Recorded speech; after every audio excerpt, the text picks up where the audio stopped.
And being a kid in a hypersexual culture, it felt like that's where a lot of my worth was from. What I had to offer in terms of my body. If I couldn't be good enough, then who was I going to be? What would I even be? There's no wrong way to be a man or a woman. There's always, there's an infinite number of personalities that anybody can have, really. I mean, the world, I feel like, is out for people who are different.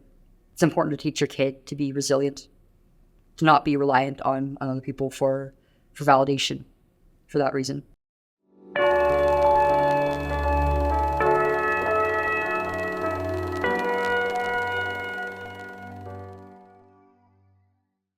Well, I'm excited to get to talk to you for a little while, Chloe. And we're going to talk about just a variety of topics. Your story is powerful. There's a lot there, and I'm excited to explore your adventure and your story with you. And so, tell me a little bit about your faith journey. Where are you at? What has happened along the way for you? I'm a Christian now, but while I was growing up, I wasn't really in the church. My mom and dad took me up until I was maybe about 4 or 5, maybe 6 years old. And my dad was raised Mormon, my mom Catholic. After a while, they both became agnostic and atheist. And dad told me that he wanted to feel like he wasn't like forcing any worldview on me. He wanted me to be able to to be independent, to develop a set of beliefs and values of my own. I understand where they were coming from with that, but I feel like in a way it made it so that I lacked structure growing up in my values, in my view of the world. And it also made it so that I had like a little bit of an identity crisis. I didn't understand why I was put into this world at the time that I was, or why I was even born a girl. I was always searching for something to believe in. That's important. To live for. Yeah. You want to look for Purpose. who you are, for purpose, for where you're headed. And you didn't feel that with us. You were longing for that. I was, even subconsciously. What do you think if your parents would have continued taking you to church? They would have just taken you under their wings. It would have been different in that sense. Do you think you would have discovered an identity, a steadfast identity? Do you wish that would have happened? It probably would have made it easier for me. It would have helped with me having like a sense of community around me, because in school, like, I didn't have a whole lot of friends a lot of the time throughout different grade levels. I was pretty socially awkward, and I found it kind of difficult to get along with my peers. As the youngest sibling, there's like quite the age difference. And they all moved out while I was still in elementary school, basically. So I was pretty lonely. I really didn't feel like I had much of a place to turn, not at school. I wasn't like really going to anybody's houses. And I turned to the internet for that, to find that community. And one of the things the reason I chuckle is the interaction with their siblings, right? The times there's conflict there all the time. That's so normal. And for you, what was that like for you when you were with your brothers and sisters in your home? What was that experience like? You said loneliness because there wasn't a connection at school, but then here at home there was some level of connection, from what I understand, but there was conflict there. What was that like for you? I think it's just like a lot of it came down to like normal sibling rivalry, but there's something about like being the youngest kid and not really being as close to age and with everybody else. That's kind of, it's a lonely experience. It feels like you're not always understood or being listened to at times, and that you don't always have somebody who like wants to play or listen or hang out. Because everybody's a teenager. They all want to go off and do their own thing. You had mentioned that it's important to have, you wish you would have had female role models along the way in your life. What would that look like? What would a good female role model look like in a young woman's life? What do you think? Just loving and encourages other people to spread, encourages the women before her to spread that love. Just being very intimate and building a sense of trust and connection. I feel like that's something that I lacked quite a bit growing up.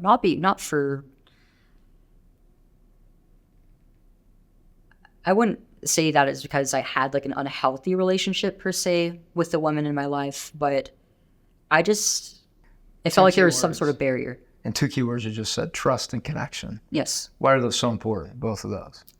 There were a lot of things that were very, I feel like, uniquely feminine struggles I had that I felt too ashamed to talk about. Things like my body image issues, the stress, the fear of becoming a woman, and the things that come with that. I felt like I didn't really have anywhere to go to about that. I didn't even know how to verbalize it. That's interesting. So with trust, so not having a place, a secure base of trust, of being able to share those struggles. What would that look like? Just as you're looking at your life, if you're talking to a younger you, right? How can a person find trust around them? Is there a way to find trust, or is it something we run into? In being vulnerable with somebody, it'll invite them to do the very same with you. So you've been able to find people you can trust now? Yeah. Yeah. Who have been the people that you think have established a trusting relationship with you, and how do they do it? I think my brothers, for sure. It's still a lot of the men in my life, a lot of male friends. But also, one thing that I think was revolutionary for me was meeting other detransitioners and being able to connect through our experiences, our shared pain, and also like our shared triumph. Yeah, so with that, it's being able to see people kind of in a common journey. Yes. With you. What are other ways that people find trust? I mean, is it being able to sit down and listen to each other? Yes. Do you think parents can establish that with their kids? Yeah, I feel like filled with trust. I feel like not enough parents do that really. Like there is a lot of uncomfortable things that you don't want to expose to your kid or talk about with them because it's awkward. Yeah. But I think that's something that you have to face as a parent. You have to talk to your kids about things like sex, about relationships, about the dangers of the world. Yeah. What would it have looked like for your parents to do this well with you at an early age? What age would have been a good time for them to start talking to you about these things, these dangers of the world and just sexuality in general? How could they have started that conversation with you? I mean, I don't really know about like a specific age. I did hit puberty rather early, so maybe around then. Like I was about 9, going to my 4th grade year, when my body started changing rapidly, and of course that was changing like all the dynamics of my social life and how I was perceived by other people. And I felt like I was really unequipped to not only deal with the stress of going through it, but also of navigating through it socially. And what is that stress? Just talk briefly about that. It feels like a lot of the attention goes from you as a child to your breasts, your hips, your legs, whatever people can see and notice is changing. It's humiliating. It's scary. You don't always know what people are thinking, and sometimes you don't want to know. And there's also like the dread of like, oh wow, I'm gonna have periods for nearly like the next half of my life. It's true. And there's a possibility of getting pregnant and things like giving birth. And I think in the culture that we live in now, things like that are presented in a very scary light. People always talk about like, the painful parts of it, like the agony of childbirth and the stress of just being a mother, but nobody really touches on just how much of a blessing all that is.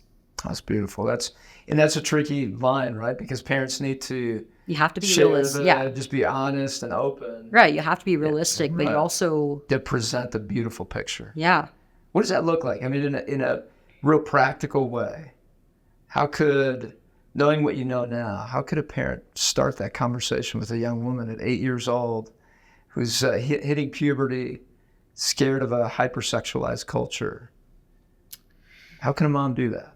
I think just sitting down and having a very matter-of-fact conversation about it. Yeah, that's good. And so then you started to struggle. You went through a period of a lot of self-doubt around your body. That's something that a lot of girls struggle with, right? The body image issues. Let's talk a little bit about that. What does it mean to struggle with body image issues? What is that? For me, it felt like I was never going to measure up. I was never going to be good enough. And being a kid in a hypersexual culture, it felt like that's where a lot of my worth was from. Right. Yeah. As a woman, my worth would come down to how sexy I was, what I had to offer in terms of my body. If I couldn't be good enough, then who was I going to be? What would I even be? So the good enough piece, good enough as far as the sexuality piece, the Sexuality, aesthetics. That's what I thought a lot of the female experience would come down to. Where did that message come from to you? Where did you get that? Social media, for sure. I started using the internet when I was a pretty young kid, but I got my first phone when I was 11. And a lot of what I would see on the internet was just very, very sexual. But I was introduced to ideas like that in school. Not through the curriculum, but through my friends and my peers. And a lot of my friends pretty much all had unrestricted internet access. Wow. Their moms and dads were like not monitoring them at all, so they were learning about like pornography, about sex way earlier than we all should have. And not only was it about the timing, but also just like the fashion in which it was presented on the internet. It's like you get the very warped view of sexuality in general. That's very, very much influenced by porn, promiscuity, and pleasure. And from an early age, a child is developing a belief system, right? Our experiences, our relationships are building this self-perception, what the world's about, who we are. Yes. And man, that really emphasizes the importance of a person being guided by their parents, a little human being, right? From the beginning, being able to have that connection and that trust, and then the guidance that's so necessary for a child to have along the way. And you're emphasizing that with this because there are so many influences that begin to hit children once they go to school, once you're going into media, social media, internet, TV. Yeah, a lot of today's parents are very oblivious. There's a bit of a generational divide because they didn't grow up with the internet. They didn't grow up with a little information highway in their pocket. Right. It's a good way to call it. Information highway. Yeah. So it's they don't calling your name, right? A lot of adults. I mean, I think we're all addicted to technology now, so we all know very well how it is. But I think in my generation, a lot of our parents didn't really get how dangerous the internet could be for a developing mind. Yeah, I think there's still a lot more that we're learning in that. We're barely uncovering. In the meantime, metaverse and AI are coming in, right? And so as parents, we need to be very aware of the fact that we have to be engaged with our kids in conversation. And that should just be a given. Yes. internet or not. You have to be engaged in your kid's life. Yeah. But I feel like now, like with broken up family structures, with both parents working 9 to 5s and not always being able to be there for your kids, that can be difficult. Well, most parents say they're burned out. 7 out of 10 parents say they're burned out. So then this is another task to try to keep track of, right? Let me see your phone, and it creates conflict, and that's just exhausting to have that conflict. It's sometimes I can get how it can feel like it causes more trouble than it's worth. Right. It's just not something that you can skip out on. Yeah, it's so important for us to have those conversations. So what does that look like for in the home? Our parents come up and say, hey, let me see your phone. Is it more boundaries? Is it more conversation? Is it both? Is it? I think it should be all of those. All of those, yeah. Checking in with them about like what they're seeing, who they're interacting with, what they're saying, what kind of communities they're in. Probably avoiding using technology until your kid is much older and more mature. Yeah, something I recommend parents have is a contract, but also considering the different personalities, right? It's not all about age. It's about maturity, the trust that's been built over time. And then we're not here to make our kids happy, but to guide them, to love them. And sometimes it's difficult conversations and some conflict along the way. And that's okay, right? Did you have conflict with your parents along the way? A lot of times. Your teenage years especially. Quite a bit. Yeah. I was kind of a difficult kid to communicate with in general, I think, because of the autism. Okay, let's talk about that a little bit. Autism spectrum. This is something a lot of parents would love to hear more about. Yeah, I mean, to get some guidance on. Yeah, it's important to touch upon because it's one of the topmost comorbidities with gender dysphoria. I still haven't received a formal diagnosis, but I was previously diagnosed with ADHD, and I think that was an erroneous diagnosis. It was the easy way out for my doctors. I think now it's pretty obvious that I'm on the spectrum. And very smart. Yes. But back then, my mom and dad, during those initial few screenings for autism, it was almost like the doctors were too scared to even say the word. They were like, well, there's just no way she's on the spectrum. You know, like she's a smart kid. She speaks well for her age. She's verbally developed. She socializes okay. But you know, we can diagnose and medicate her for ADHD. So true. So true, and that's very common. And I tried to get another.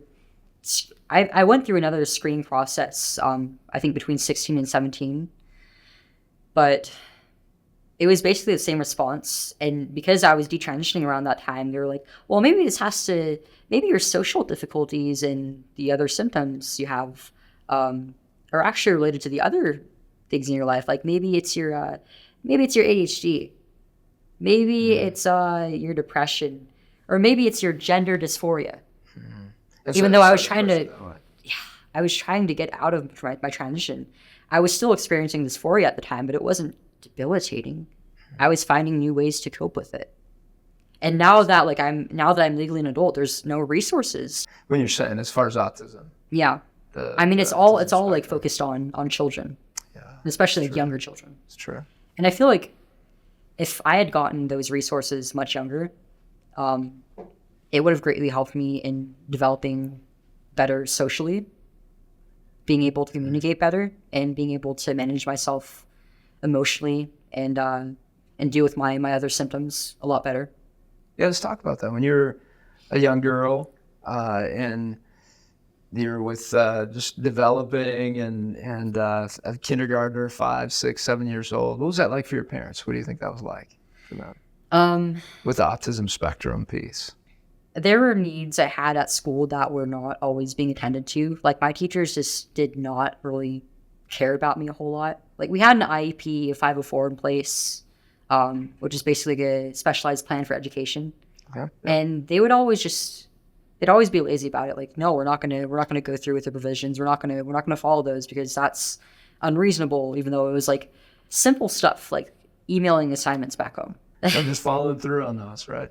But, I mean, teachers are pretty burned out as well. Yeah. Parents and teachers. Yeah, I mean, you're dealing with like 30 help. kids, basically, Right. like raising other people's kids, right? Right. That can get pretty difficult. But socially, I'd always been different from my other peers. I didn't always get along with them.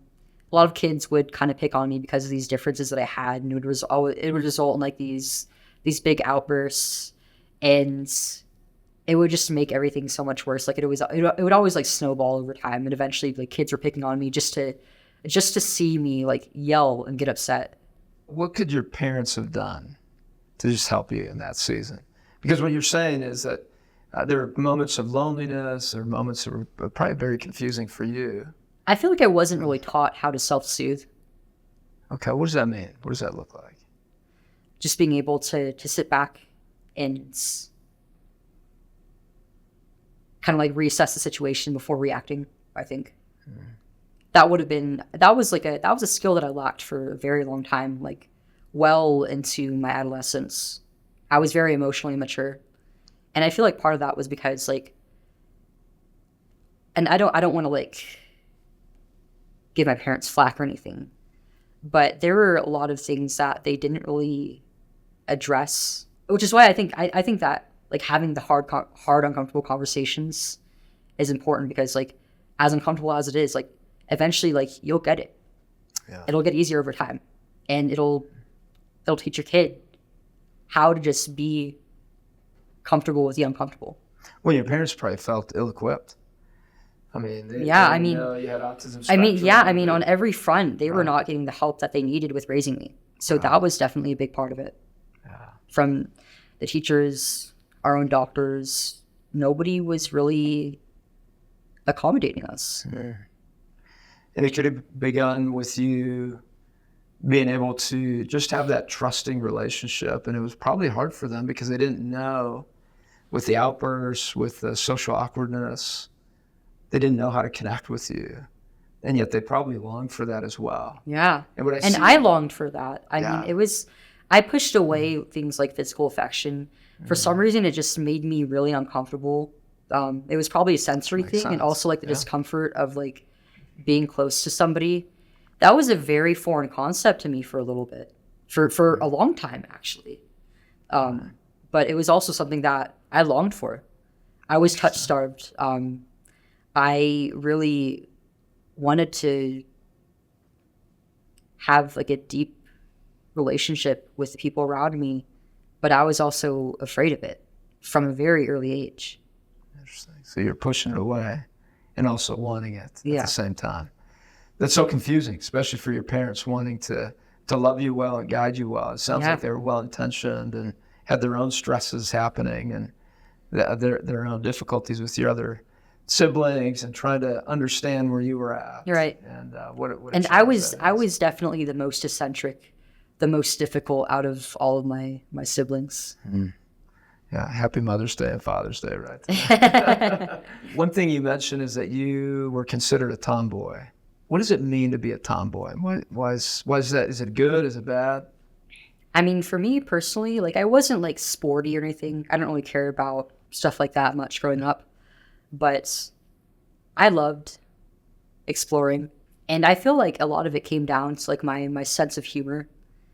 It was definitely something that the boys around me appreciated more than the girls. I was pretty crass at times, and like I like to push the limits with my humor.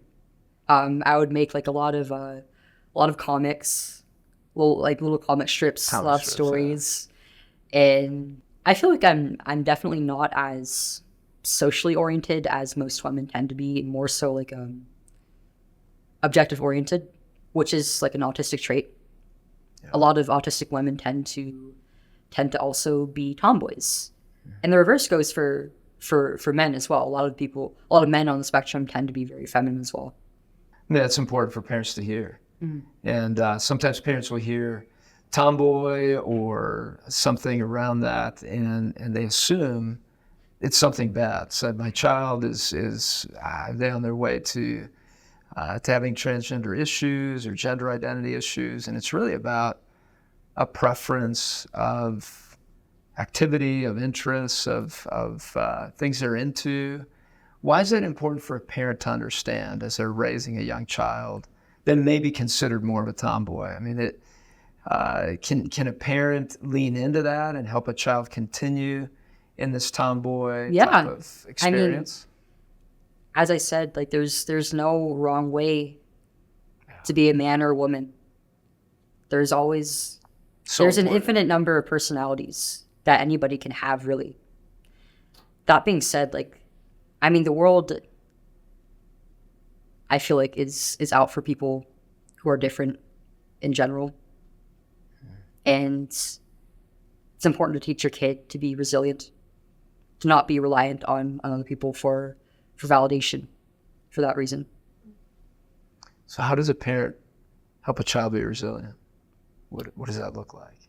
I think it all comes back to facing the uncomfortable, letting them struggle, encouraging them to struggle. That's tough for a parent, right? It can be. Yeah, I mean, seeing them struggle, you're going, no, let that be me, not my child. Yeah, it's like that's your baby, but sometimes you gotta let them grow. So what's found in the struggle? That's a good question, because you don't always know. Sometimes you can find love. Yes. Right, from parents, where you can still love them while they're struggling. You can still embrace them. You can listen to them. You can go through the time with them, the struggle, and you can be loved, right? You can experience love from other people around you, from friends, from people that weren't invested in you. Did you have that during your struggle as you were going through the transitioning side? I don't feel like I really did, especially from my peers. It was kind of just like, when I was transitioning, when I told everybody that I was a boy, I got some pushback. But it was very much middle school style pushback. So like, oh, like, you think you're a guy? That's so stupid. Like, why would you think that? Why are you doing this to yourself? Come back to me when you regret it. Just stuff like that. It didn't really feel like it was out of concern, more so as it was just like an opportunity to kind of just pick on me. Wow. So what caused you to reset your identity? Learning in detail about parenting and how children develop was kind of I think that was the biggest thing that brought me to that realization that I shouldn't keep doing this. I shouldn't have done this in the first place. I discovered that I wanted to have kids of my own, and I wanted to do it naturally. I wanted to get married. I wanted to be a wife, go through the process of pregnancy, birth my own children, breastfeeding my kids, if that would have worked out. But I'll never even have the chance. And when I really thought about it in those terms, it broke my heart, but it also helped me to move forward, to move out of it. Yeah, and that's where you realize just God's creation, and you're wanting to go back to his design of you, of who he created you to be. I wasn't quite there yet. It took me a while to even become comfortable with calling myself a woman again. I had like a little non-binary or all pronouns phase because I just didn't know what to call myself. And yet I just kept moving towards femininity. And eventually I thought, I mean, this is all, it's not real. Like, I'm just a woman. There's nothing more to it. I thought that I would probably never go back to the name Chloe. Like, I started to think, I kind of owe it to my parents. After all we've been through, you know? The name they gave me was a gift. That's beautiful right there. Yeah, I mean, just the gift that you noticed that your parents gave you, the name that they assigned to you. It was a gift just as much as being a woman is. Yeah. What is the importance of the presence of parents in a child's life? Why is that so important to have parents in our lives as kids? Children are not fully formed. They need structure in order to grow and fully develop. And they look for that. I mean, children, they have a natural tendency to push the boundaries. But if you don't give them any boundaries, it becomes confusing. It becomes dangerous. What about the love and the connectedness that's found there? What do you think is important about that relationship along the way? As they face adulthood, as they face a world that is out there that they interact with. Why is the relationship with a mom and a dad so important? I mean, both of them give you structure in their own unique ways. Dads are mostly the ones who set the boundaries, and mothers are mostly the maternal, loving ones. And there's something about dealing with the world, knowing how difficult it is, but knowing that you still have a place to call home. You still have a family. You're still loved. I think that's something that everybody needs. How did the foundations your parents set bring you to where you're at today? What are some things they did well as parents in your life and their investment in you that has helped you today get through this? Well, part of it is that they've always encouraged me to stay creative. I've always been a creative person. I've been illustrating, I think, pretty much as soon as I could pick up a piece of paper and a crayon. It sounds like they invested in you the best they could with what they had. Yeah, they tried absolutely. their best, right? And I think it's important for us to realize that our parents many times want the very best for us. They would even die for us most of the time. But sometimes they just don't know us at a deep level. And it takes a child being willing to be vulnerable, to create that trust, to create that openness. Yes. And in the conversations, open up with the parents, because parents love their kids. Right. And every mom and dad makes mistakes. I have a lot of people from all across the board just spewing hate at my parents, saying well, on one hand, it's I can't believe you're letting your kid harm the transgender community through your testimony or whatever. Mm-hmm. And then on the conservative and gender critical side, a lot of people blame them entirely for it. They say they say some crazy stuff why do you still have a relationship with them? You shouldn't be suing your doctors. You should be suing them for doing this to you. Mm-hmm. They weren't doing the best with what they were given. And I think they did. You love your parents, don't you? I love them. Yeah. I think they deserve grace because they weren't really given any throughout this process. Yeah, and then the imperfection of family. We're able to find love and grace, forgiveness. And it sounds like you have a perspective of grace towards your parents that's very loving. And in that's where you find God's story, right? In that place of grace and love. I mean, we're only human, but we're always growing. Yes. And it's important to foster that in the people around you by loving them. That's correct. Thank you, Chloe. Fantastic to be able to talk to you for a few minutes.